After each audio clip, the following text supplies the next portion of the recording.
Ցան ստուդիայում այսօր հյուրընկալել ենք Ծառուկյան դաշինքի խմբակցության պատգամավոր Գևորգ Պետրոսյանին, շնորհակալություն պարոն Պետրոսյան մեր հրավերն ընդունելու համար։ Դուք նաև պետաիրավական հանձնաժողովի անդամ եք եւ սկսենք նաև թերևս այսօր այս խոշոր նախագծերից, որոնք մի քանի օրվա ընթացքում արտահերթ ռեժիմով այդպես անցկացվում Փաստորեն ընդունվեցին արդեն երկրորդ ընթերցմամբ եւ ամբողջությամբ բավական խոշոր նախագծեր են, օրինագծեր են, կոռուպցիայի, հակակոռուպցիոն այդ օրինագծերի փաթեթն է, մասնավորեցման ծրագիրն է եւ նաեւ խոշորացման համայնքների խոշորացումը, որը արդեն տեսանք, որ նաեւ համայնքներում որոշակի բողոքի ցույցերի առիթ է տվել։ Ինձ հետաքրքիր է ձեր կարծիքը, որքանով եք դուք ճիշտ համարում այս շտապողականությունը։ Ձեր կարծիքով հնարավոր է 3 օրում նման մասշտաբային ծրագրեր ընդունել, քննարկել, հասկանալ ընդհանրապես ինչի մասին է խոսքը։ Շնորհակալություն, իհարկե խմբակցության առաջին ասելիքը հենց դա էր, որ մենք էլ զարմացանք, որ այդպիսի կարևոր նշանակություն ունեցող հարցերը պետք է քննվեն եւ լուծվեն արագացված տեմպերով։ Բայց այստեղ մենք չփորձեցինք շեշտը դնել այդ ձևական կողմի վրա եւ հանդես եկանք կոնկրետ առաջարկություններով, դիտողություններով, դիտարկումներով։ Տեսեք, ընդհանրապես եւ այս դեպքում եւ ցանկացած դեպքում Ծառուկյան դաշինքը ունի մի սկզբունք՝ նախ չմոռանալ նախընտրական այն խոստումները, որ տվել ենք մենք ժողովրդին, եւ եթե ցանկացած նախագիծ լինի դա մեծամասշտաբ, փոքրամասշտաբ, ցանկացած նախագիծ, եթե դրա իրագործման, ընդունման դեպքում կարող է երաշխավորվել Ծառուկյան դաշինքի հռչակած նախընտրական քայլերի իրականացումը, մենք դրան կողմ ենք անկախ նրանից, թե նախաձեռնող սուբյեկտը ով է, ով չէ։ Երկրորդ, այդ պատճառով կողմ քվեարկեցիք։ Տեսեք, իհարկե ի սկզբանե մենք դեմ էինք, որովհետև մենք քննարկել էինք դաշինքում եւ դաշինքը արեց կոնկրետ դիտողություններ, մի մասը, հիմնական մասը ընդունվեցին, դրա համար մենք կողմ քվեարկեցինք, բայց ես առհասարակ ասում եմ, կողմ եւ դեմ քվեարկելը պայմանավորված է նրանով, թե տվյալ նախագիծը որքանով է բխում պետության շահերից, պետականության ամրապնդման շահերից, որքանով է ժողովրդաշահ եւ նորից եմ կրկնում, որքանով է այն համահունչ Ծառուկյան դաշինքի հռչակած այն նպատակների, խնդիրներին, տեսլականներին, որոնցով նա ներկայացել էր հանրությանը։ Տվյալ դեպքում մենք գտանք, որ նախագիծը որոշակի թերություններով հանդերձ այնուամենայնիվ հավակնում է արժանի լինել, հավակնում է իրական ծառայություն մատուցել կոռուպցիայի դեմ պայքարին եւ նաեւ հանուն ճշմարտության ասեմ, որ թե Ծառուկյան դաշինքը եւ դրա հիմքում ընկած նաեւ Բարգավաճ Հայաստան կուսակցությունը միշտ էլ իր նախընտրական ծրագրում եւ ընդհանրապես կուսակցության ծրագրում մեծ տեղ է հատկացրել հակակոռուպցիոն միջոցառումներին եւ սա լավագույն առիթ էր մեր դիրքորոշումը արտահայտելու։ Ասել թե նախագիծը անթերի է, ես չեմ կարող կիսել այդ կարծիքը, ասեմ ավելին, ես առանձին հարցեր, դիտողություններ, որ արվել էր իմ կողմից, դա չընդունվեց, բայց ես այն կարծիքին չեմ, որ падգամավորը պետք է իր քվեարկության արդյունքը պայմանավորի նրանով, թե անձամբ իր դիտողությունները հասել են իրենց նպատակին, թե ոչ։ Կարևոր դիտողություններ էր արվել մեր դաշինքի կողմից, դրանք ընդունվեցին եւ դաշինքը որոշեց կողմ քվեարկել։ Բայց նաեւ այդ փաթեթի մեջ կար նաեւ այնպիսի նախագիծ, որին դաշինքը այդպես էլ որոշել էր եւ քվեարկեց դեմ, որովհետեւ դրանք մեզ նրանք չհամոզեցին, որ այդ նախագծերի առավելապես շուտապույտ ընդունումը բխում է մեր երկրի, մեր ժողովրդի շահերից։ Որի մասին է հիմա խոսքը վերաբերում օրինակ այդ պետական օբյեկտների մասնավորեցմանը։ Մեր համար շատ անհասկանալի էր, թե ինչու պետք է այդպիսի արագացված տեմպերով։ Իհարկե, տեսեք, մենք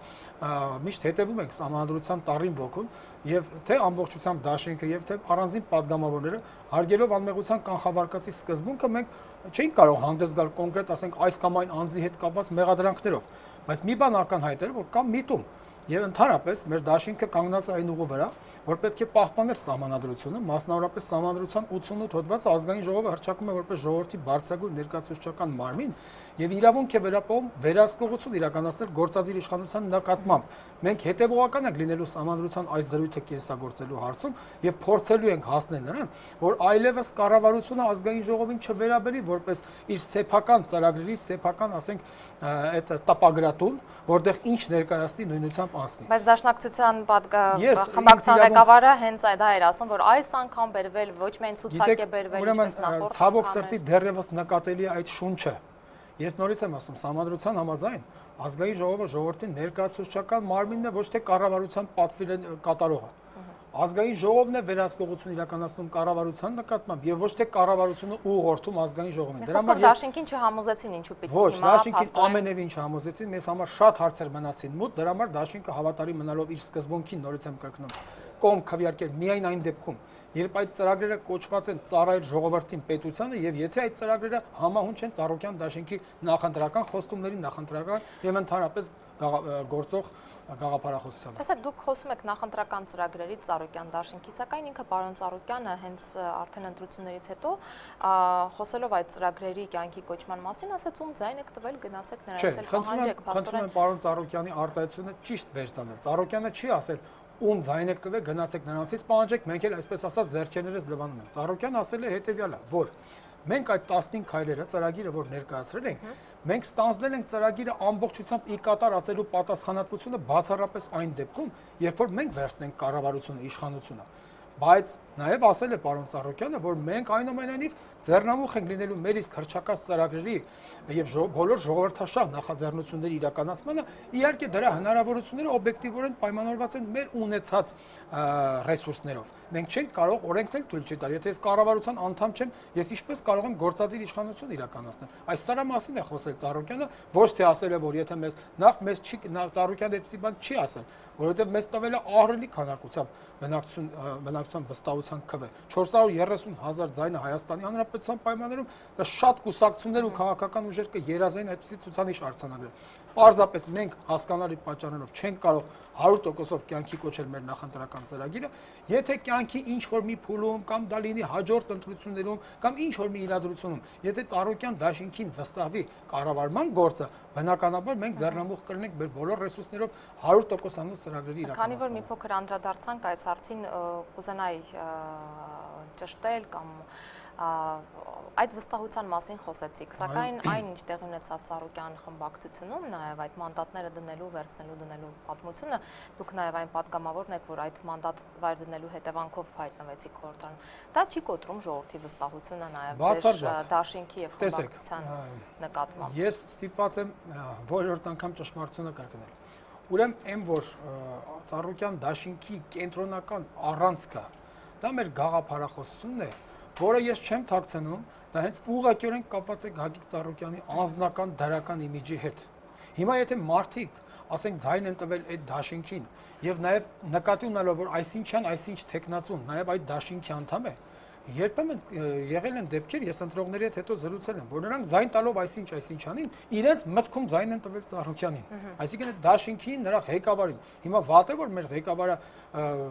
մեծ հեղինակություն ունի, մեծ ընդունելություն ունի հանրության շրջանում եւ մարդիկ նրա կերպարի, նրա անձի հետ են կապում իրենց եւ իրենց ծերունդերի կյանքի ծրագրերի իրականացման հնարավորությունը։ Գիտեք ինչ, հիմա ես նորից եմ ասում, այդ մեկին ձայն տալը, նրանք ձայն չեն տվել քաղաքացի այսինչանին, նրանք ձայն են տվել Ծառուկյան դաշինքի առաջադրված տեխնացու այսինչանին։ Սկսենք հենց ինձանից։ Ինձ էլ են եղել ձայներ իմ օգտին, որոնք ես հակված չեմ վերագրել քաղաքացի Գևորգ Պետրոսյանին։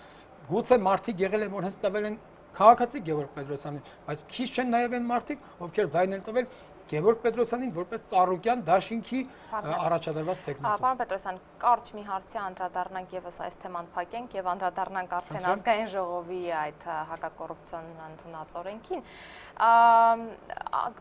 Կան լուրեր, որ սպասվում են դարձյալ մանդատի վայր դնելու այդ գործընթացը պիտի շարունակվի, մասնավորապես Իշխան Զաքարյանի մասին է խոսքը գնում, ես կցանկանայի, որ դուք հակիրճ անդրադառնաք նման բան սպասվում է, թե չէ։ Բոլոր լրագրողներին խնդրել եմ եւ ձեզ եմ խնդրում, որ ինձ տրվող հարցերը վերաբերեն իմ անելիքներին եւ դաշինքի այն ծրագրերին, որոնք, ասենք, վերաբերում են իմ ոլորտին։ Ես իրավական ոլորտն եմ սպասարկում եւ ասենք ինձ համար անկախ անձից անցանկալի է պատասխանել այնպիսի հարցերի, թե ինչու է, ասենք, պարոն Զաքարյանը կամ մեկ այլ падգամավոր բացակայում նիստերից։ Դա նրանց անձնական խնդիրն է, ես ընդհանրապես որպես իրավաբան կարող եմ ասել, որ ոչ ես, ոչ էլ որևէ падգամավոր առանձին վերցրած իրավասու չէ իրավաբանական գնահատական տալ կոնկրետ падգամավորների բացակայության հարգելիության հարցին։ Հայաստանի Հանրապետության ազգային ժողովի կանոնակարգ սահմանադրական օրենքի համաձայն այդ գնահատականը տրվում է հետագայում արդեն որոշակի լիմիտը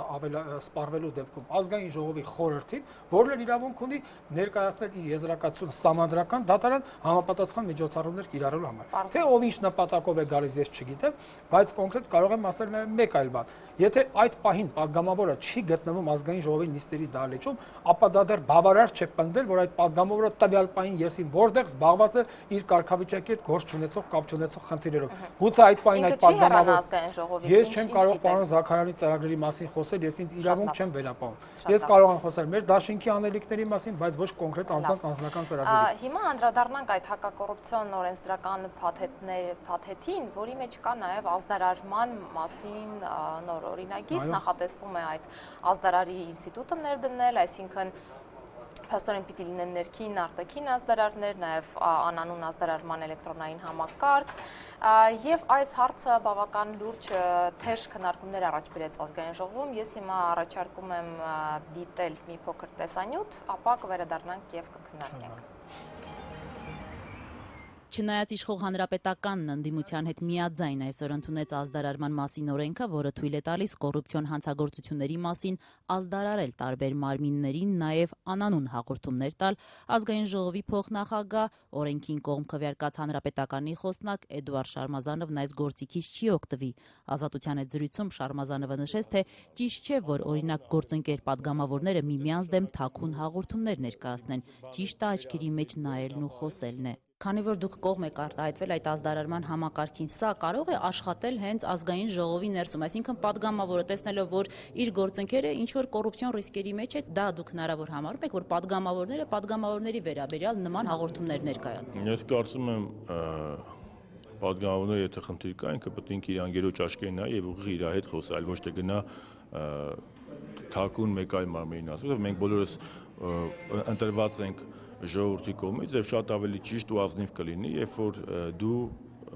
համենայն դեպս ես այդպես եմ, երբ որ ասելիք կա, ես միշտ էլ ջաննել եմ падգամավորի աչքերին նայելով ասում եւ իմ քաղաքական օպոնենտներին, եթե կա դժգոհություն, եթե կա քննադատություն, ասում եմ եւ նաեւ նույնը պահանջում իմ ընկերներից, ոչ թե պատերի տակ խոսելով եմ առաջնորդում, այլ եւ համոզմունքս եմ ասում ամբիոնից եւ եթե կա դժգոհություն եւս ամբիոնից եմ ասում, կարծում եմ падգամավորի ճիշտը դա է։ Եթե կարող եք աչքերի մեջ նայելով այդ հարցերը լուծել, ինչու նման մարմին ստեղծել։ Այդ մարմին ստեղծել, որովհետեւ դրա անհրաժեշտությունը կա։ Խոսքը падգամավորների մասին չէ, խոսքը գնում է, որ կա մարդիկ, ովքեր որ միգուցե կաշկանդված կլինեն եւ ազդարարների ինստիտուտը կարող է օժանդակել դրան։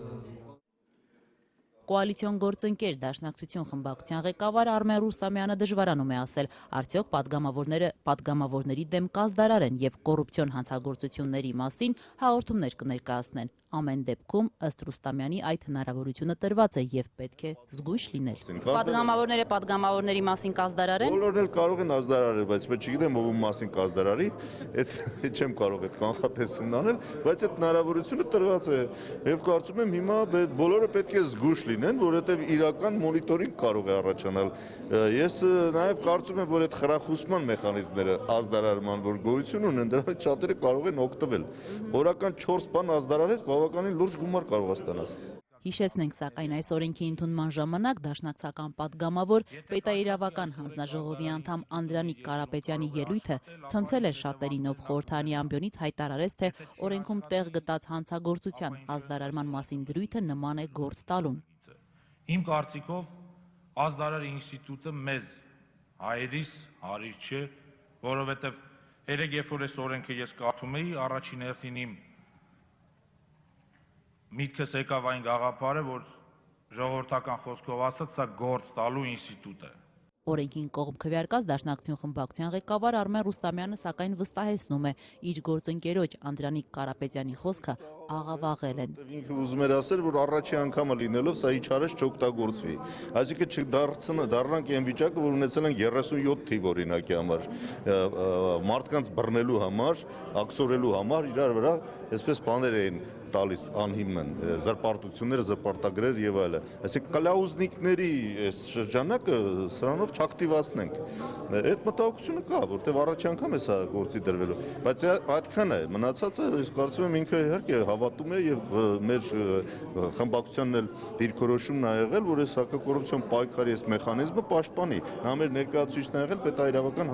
բազմապես բառապաշարը երևի այնպես կիրառեց, որ դարձավ այս երկու օրվա գլխավոր թեման։ Հայի գենին չի հակասում այս։ Հայի գենը հակառակն է, որ մենք կարողանանք ինքներս նպաստել երկրում բացահայտենք հնարավորինս արագ բոլոր կոռուպցիոն դրսևորումներն ու հանցագործությունները։ Հավելենք, որ Եվրոպայի խորհրդի հակակոռուպցիոն մարմինը Գրեկոն հրապարակել է իր տարեկան զեկույցը անդամ 49 երկրների կողմից կոռուպցիայի դեմ պայքարի ուղղությամբ իրականացվող քայլերի մասին։ Զեկույցում նաև խոսվում է Հայաստանի պատգամավորների շրջանում կոռուպցիոն ռիսկերի մասին, շեշտելով. Օրենսդիրների շրջանում կոռուպցիան կանխարգելելու ուղղությամբ Գրեկոյի որևէ հանձնարարական մինչև 2016-ի ավարտը կյանքի չի կոչվել։ Շարունակում ենք զրուցել Ծառուկյան դաշինքի պատգամավոր Գևորգ Պետրոսյանի հետ։ Պարոն Պետրոսյան,